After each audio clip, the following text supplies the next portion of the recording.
নাম কি? চাপা দিয়ে তারপরে দুনিয়া থেকে বিদায় করে দেওয়া হবে। আইয়ামে জাহিলিয়াতের যুগে সেই কুলাঙ্গারের বাচ্চারা ধরা পড়েছে। সেই কুলাঙ্গারের বাচ্চাদেরকে পুলিশ জিরা করতেছে। থানায় যখন নিয়ে তাদেরকে রিমান্ডে ভাবে তাদের কাছে জিজ্ঞাসাবাদ করতেছিল যে সোহাগকে কেন মেরেছে, এবং তার ভয়াবহ কিছু তথ্য বেরো আসলো সোহাগ হত্যার। কেন বা সোহাগকে দুনিয়ার থেকে বিদায় করে দিল? ব্যবসা করত, সে ভাঙাড়ি ব্যবসা করত। অনেক ছোটবেলায় বা ঢাকা শহরে এসেছে, নিজের যোগ্যতায় অর্জন করে ছোট্ট করে একটি দোকান দিছিল, ভাঙাড়ি ব্যবসায়ীর দোকান। এই ভাঙাড়ির দোকানে কিন্তু আহামরি ব্যবসা টাকা লাগে না এবং অনেক পুঁজি লাগে না, অনেক কিছু।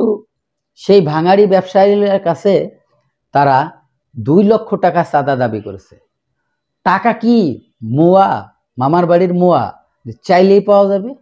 আর যখন সেই টাকাটা দিতে চাইল না, তখনই সে খারাপ হয়ে গেল।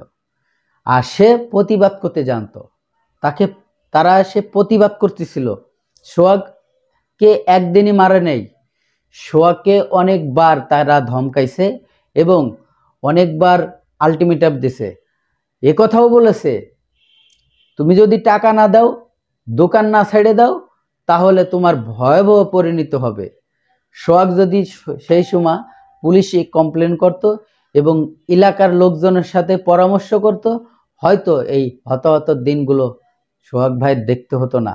আমাদের মাঝ থেকে সে চিরদিনের মতো চলে যেত না। এই ধরনের খারাপ ব্যক্তিদের, তারই 2 জন আসামিকে ধরে যে কুলাঙ্গারের বাচ্চাদেরকে ধরছে, রিমান্ডে নিছে। রিমান্ডে দেওয়ার পরে যখন জিজ্ঞাসাবাদ করতেছিল, তখন সোহাগ হত্যার সকল তথ্য তারা একে একে দিয়ে দিল।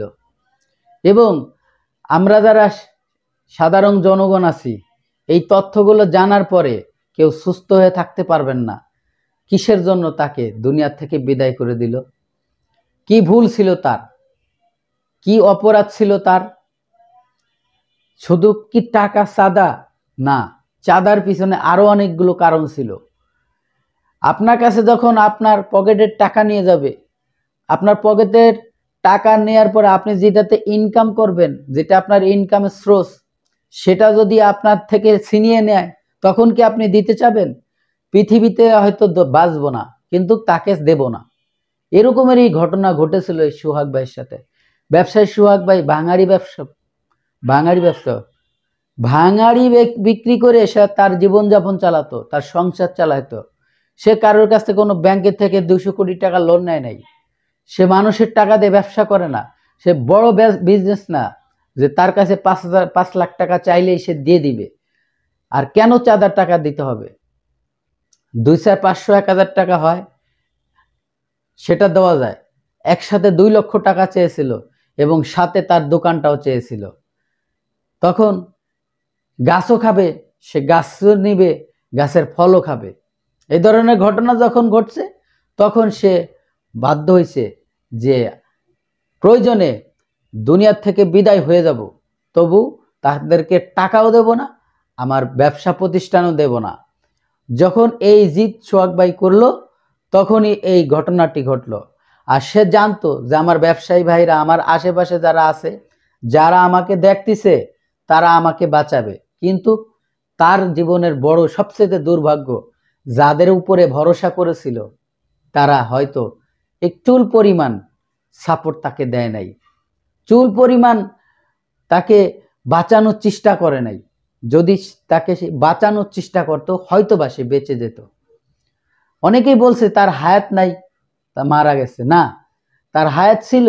মানুষ তার হায়াতটাকে একদম নিমেষে শেষ করে দিছে, চেষ্টাও করে নাই। তাকে যখন মারে, আঘাতের পর আঘাত করতেছে, তখন যদি একটা মানুষ যায়, একজন মানুষ গেলে আরো একজন যেত, আরেকজন গেলে আরেকজন যেত, একজন করে যায়, যদি সেই তাকে এই প্রতিবাদটা করত, তাহলে এই ধরনের ছোট পাত্তি রংবাজ তাদেরকে খুঁজে পাওয়া যেত না। আর তাদেরকে যখন এখন পুলিশ জিজ্ঞাসাবাদ করতেছে, তারা সেই পুলিশের সামনে বলতেছে এখন পর্যন্ত যে সে খারাপ ব্যক্তি ছিল। সে কিসের খারাপ ছিল? সে তোমাদেরকে টাকা দেয় নাই, এই জন্যই সে খারাপ। বিচার হবে এখন জনতার আদালতে। এই মানুষদের বিচার হবে। তো চলুন সেই গুরুত্বপূর্ণ ভিডিওটি দেখে আসি। ভিডিওতে যাওয়ার আগে ছোট্ট করে একটি রিকোয়েস্ট করবো দর্শক, আপনি যদি আমার এই চ্যানেলে নতুন বন্ধু হয়ে থাকেন, ভালো লাগলে চ্যানেলটিকে সাবস্ক্রাইব করে রাখবেন।